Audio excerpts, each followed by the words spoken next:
Oh, and look at that. I don't have I got a headset on, but I don't have it working. There we go. Okay. So welcome everybody. This is week 2 of our migration 2020 up 2021. I keep doing that updates, and we're going to go ahead and really get started. Oh, I forgot to change the date on that. So it is not. Oh no, it is. I did change it. It is October 1st, and we are starting the migration process. And what is new this week? So if you need to do a little bit of catch up on our website, we do have last week's, which is a recording of just some of the things that we did go over. So worker comp, one of the things that I did not cover last week that I do want to make sure that we cover, if you're with TruPayroll and you have a workers' comp policy with AP Intego, Wholesale Payroll did successfully negotiate a contract with AP Intego, so your policies will move straight over and there will be no interruption in the pay-as-you-go process. So I want to make sure everybody knew that. Employee access, that is going to change. So your employees are going to have more flexibility in order to update their own records, meaning if they have a W-4 change, they'll be able to submit that on their own. They will not need to give it to you first. You will get a notification that one of your employees has updated their profile, but they don't have to wait for you and you don't have to wait for them. So it'll be right there in their profile, and they will be able to access that. We're working through the mechanics on both email and mobile phone via a mobile ready website so that they can actually log in either with an email or with a cell phone. And we actually are having some discussions around how to facilitate that in the best way possible. There's a number of customers whose employees may not have either. And so there could be some issues there surrounding those particular employees. So most employees or most people nowadays, I think, do have some form of mobile device that we could utilize to give them access.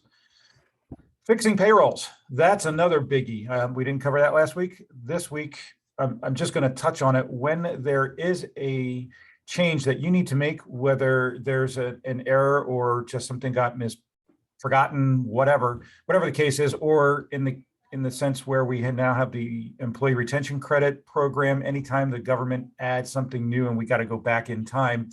Currently, the way the model works in the platform we're using, it's really cumbersome, and most of it has to be done manually off the platform. With Wholesale Payroll's platform, all those changes are going to be able to be made online pretty much real time, and will automatically create the necessary tax adjustments, whether it's more money due or you're going to get a refund, and create the amended returns for electronic filing. That's not something that's going on today in the platform we're using. It will be there with the Wholesale Payroll platform that we're moving everybody into. So what I'm really excited to, and I kind of want to get to, there's are a couple of videos that our development team has been able to put together. So I'd like to get on to what that is. So we're going to take a look at what it is. It's about 3 or 4 minutes on what it's like to create payroll in the new system. So let's watch that. Hey everyone, we're going this is Garrett. We're going to get to the next screen because it's a little bit bigger. There we go. So I'm going to share my computer sound so you guys can hear. This is Garrett, who is our lead designer. So UX and UI stands for user interface, basically, user exchange. So here we go. And if you have any questions, you can put them in the chat or you can hold them to the end. We do a question and answer session. So here we go. Hey everyone, this is Garrett, your friendly neighborhood UI architect. And today with this video, we're going to be going through the payday engine that we are building for Wholesale Payroll. It's really cool. It allows you to get through your payroll quickly and easily. So let's go ahead and jump in and take a look at that. So we're going to log in, and then we're going to select the dashboard. Now, this is a beta experience that we're building right now. So if depending on your persona, you would never see that previous screen. You would log in, you would land right on your dashboard. And based on your persona, if you have payroll turned on, you're going to run payroll from here. So you're going to click the run payroll. And in order to run payroll, we need to create some checks. So we're going to click that button, which is going to take us to our extremely flexible and highly configurable create check screen. And what I mean by that is we can configure any one of these columns. So if you want to add columns, if you want to add values, take values away, you can do that through the configuration. It's very flexible. It'll scale to n number of columns. It'll scale to n number of employees. Right now, for this demo, we've seeded it with about 100 different employees. Just to show it off. But in reality, you could have as many or as little as you want. But you're going to select your check type, and your check types can have different configurations as well. So if you're doing bonus or commission type checks, you can have a separate configuration for that with different columns. So you select your check type, your pay period, you select your pay date, and then you select your print style. Now we're going to offer two print styles. That's pre-printed check stock or blank check stock, and based on that, it changes up how the flow works a little bit. Um, most of our customers have um, preferred defaults, like they're usually either always pre-printed or always blank. You'll be able to set that in your preferences, which will that means when you come to the screen, it'll always be selected first. But you have the option to change it at any time if you want to, for whatever reason. Table is also very searchable, so if you're looking for just one or two employees, you can do so. It's very fast. It's a text-based search, so it's able to go through the list extremely fast. So now we're ready. We've got everybody selected. We're going to go ahead and create checks, and we got 100 checks, like I said, total. And so now we need to approve these checks. Now you can review these checks one by one, but in the future we will also have bulk editing capability. But for now, it is on our roadmap. But for now, we have individual edits, so you can edit any of the fields that are not generated. You can edit, right? And then it will eventually recalculate all those calculations, and everything will be saved. And you hit save, and you're good to go. Um, One thing to note here is we have some pretty powerful sort and filter features. These sorts are dynamically created based on the columns that are in the table. So you can actually sort on multiple things if you want to organize things the way you want. And then once that's sorted, that would be saved for later. The filters are also very, very dynamic as well. So um, once we've gotten to where we are ready to approve, we're going to select all the checks that we're going to approve, and we're going to click approve. Now, at any given time, you can delete the checks throughout this process. The process isn't completely persisted until we get to that complete screen. So we've uh, we've approved all our checks. Now we're ready to print. We're going to click print, which is going to hit our print engine API, which is going to allow you to download all the checks. And because this is pre-printed stock, after you've done that, you're going to want to enter in all the check numbers. So we enter in all the check numbers, or you can just completely skip it. It's up to you how you do your business. So in this case, since I don't want to enter in 100 values, we're going to go ahead and hit save and complete. At this point, you can download a summary of your payroll. This summary is also available to you through our reporting. All right, we have an audit log of all the payrolls that are run, so you'll be able to pull that up at any given time. And then we have our check history. So now that all these checks are completed, and once they're completed, you'll be able to come here. If you need to reprint a check, you can. If you need to delete a check for whatever reason, you can. And if you need to change the values on one, you can. Like I said, highly flexible. And then you come back to run payroll. And if you need to do it again, you just click the start over button and you're ready to go. So that's it. All right. That is the current iteration of the payday engine. Really cool things coming down the pipe on top of this. So we'll be happy to share those with you when they're available. Thank you. All right, and I'll make one note on that presentation. So Garrett went through and talked about filling in check numbers. You will be able to use an autofill, and it will remember the last check that was issued, or the check number that was assigned, I should say. And it'll auto-populate all of those, particularly for those that have a bunch of employees. That becomes problematic if you don't have that autofill who wants to sit there and click through that. So that is another feature that's will be there when we migrate over to that one. Okay, so if you have any questions on that, we'll get to a Q&A here shortly, and we can then go back and forth, and I can get all any other questions answered. The next. Hey everyone, this is Garrett. There we go. The next one's going to be on what is it like to actually add an employee or a contractor. Right now, we're kind of calling them in a category called workers. names are still flexible as to how that's going to be eventually deployed. One thing to note, there is a change that's coming to how we're going to do this for security purposes. I'll explain that after we watch this next video. So this is going to try to play. Oh, there we go. Cool. Gets us to the larger one. So we're going to hit play on that. Hey guys, this is Garrett again with another morsel update for wholesale payroll. One of the things that we're working right now through is the ability to manage your workers in your system. Um, right now, this list is pulling back all the workers that we've generated. This is seed data, so you'll notice that there's some inconsistency in some of the data. But in reality, once we get past the seed data stage, all the data will be cleaned up. You'll notice the social security numbers also. Obviously, that's not a six isn't a real social. But right now, it's pulling back all the users in the system that we've generated. But in reality, when this goes live and you're working through the system, you'll only be seeing the users or the workers here that you've added to engagements. Okay, you're not going to have the ability to see all the workers in the system. That would not be a good thing for security. So only the ones that you've had the right to basically represent, the ones you've have given you permission um, to add them to engagements. So we have a really basic search right now, and there's I want to say 1,000 users that list is going through right now. So obviously, if we can support companies of pretty much any size for our searches, and you see it's very fast and performant. So we have that. That way you can get to a user very quick. You can click on their data. You'll be able to see all their information, and then edit, make changes, or deactivate, delete them. Now our deletes are soft deletes. That means that data, it means they won't show up on the screen for you.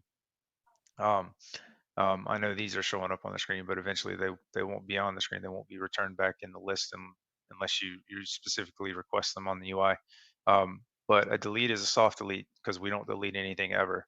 Okay, we want to make sure that we can always pull historical data no matter when you need it. But we've used the term delete for now. That could maybe change to remove or archive or something like that. So the other thing that we're working on here is adding an engagement. So when you add an engagement right now, the flow that we're going with is you're going to select what type of worker you're adding. You'll enter in some, you'll enter in a valid social security number and sorry, was 18, and date of birth. This confirms that you at least know something very personal about the user.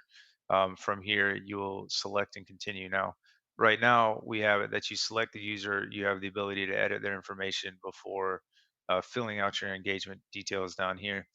We decided very recently that we were going to do this a little bit differently. The next iteration will be um, you'll select the user, and then you'll fill out your engagement information, and then you'll submit the engagement to be created. But we're going to fire off a right to uh, represent essentially to the worker, and they will have to confirm that you do have in fact the ability to edit and manage their engagement. So that's what we're working through right now. That's all the updates.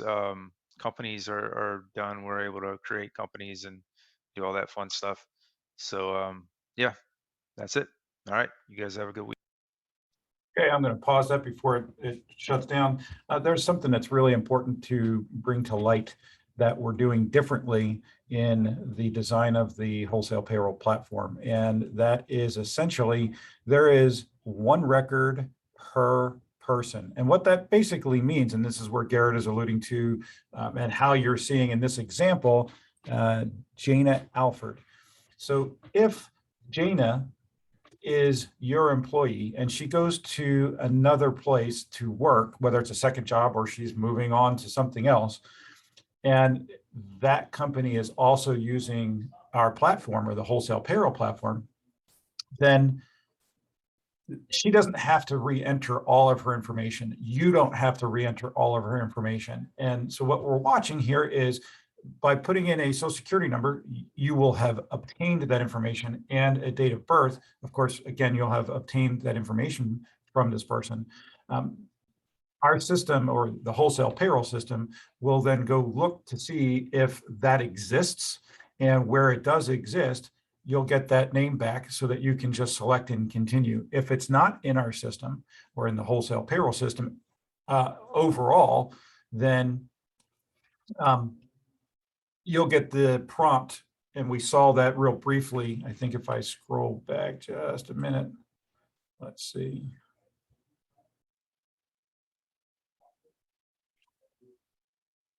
Still, let's see, there we go. Sync.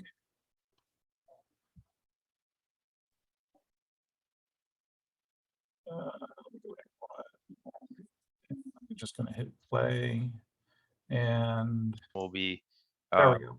And so what happens is, if this information does not find a match, then you're prompted to add that person new. And the way in which that's then going to work is, you can either manually put that person's information in, or you can shoot them off an email or a text message and have them go sign up and put in all of their information. So they complete their W-4, their I-9, put in all of their dates of birth, their contact information, their address.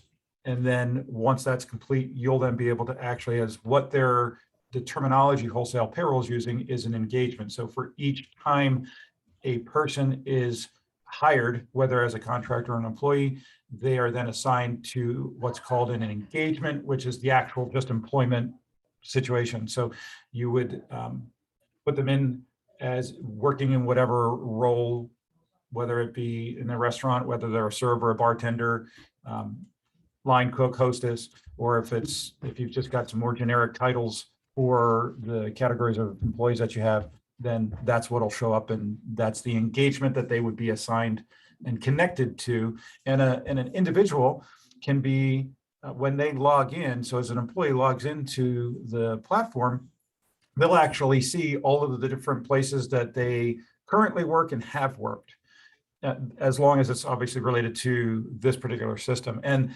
what it means for TruPayroll customers is, every person that has ever been an employee of any one of our customers, currently active customers, that information is going to come through. So if you've had an employee that worked as another employee somewhere in another one of our customers, that employee is only going to see or log into one place, see both jobs.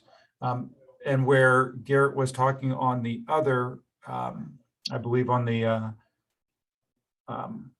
here behind us, where this list of 100.